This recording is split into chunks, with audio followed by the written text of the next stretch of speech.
ఇద్దరు వ్యక్తుల వల్ల మేషరాశి వారి యొక్క జీవితమే మారబోతుంది. ఈ రాశి జాతకుల జీవితం మారడానికి ఈ ఇద్దరు వ్యక్తులు భగవంతుడే రాబోతున్నారు. భగవంతుని అనుగ్రహంతోనే రాబోతున్నారు. మీ జీవితం సిరి సంపదలతో మారిపోతుంది. ఇందులో ఒకరు మిమ్మల్ని ఇష్టపడి దక్కించుకోలేక దూరమైన వ్యక్తి కావచ్చు. వీరు మళ్ళీ మీ జీవితంలోకి వస్తారు. మీరు కోల్పోయిన సంతోషాన్ని తిరిగి ఈ రాశివారు మళ్ళీ ఇవ్వబోతున్నారు. ఇది చాలా శుభవార్తగా చెప్పొచ్చు.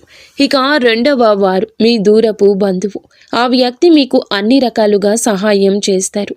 ప్రమోషన్స్ విషయంలో కానీ, వ్యాపార విషయంలో కానీ, లేదా మీ కుటుంబ సమస్యల్లో కానీ, శత్రువులను తిప్పికొట్టే విషయంలో కానీ, అలాగే ఆర్థిక పరంగా కూడా వీరు మీకు సహాయం చేయబోతున్నారు. అంతా ఈశ్వరేష్ట. మీకు ఇంకా ఇతరత్ర ఎటువంటి సమస్యలు, సంతాన సమస్యలు, భార్యాభర్తల సమస్యలు, స్త్రీ పురుష వశీకరణం కూడా చేయగలరు మా గురువు గారు. 3 రోజుల్లో పరిష్కారం లభించును. నమ్మకంతో సంప్రదించండి.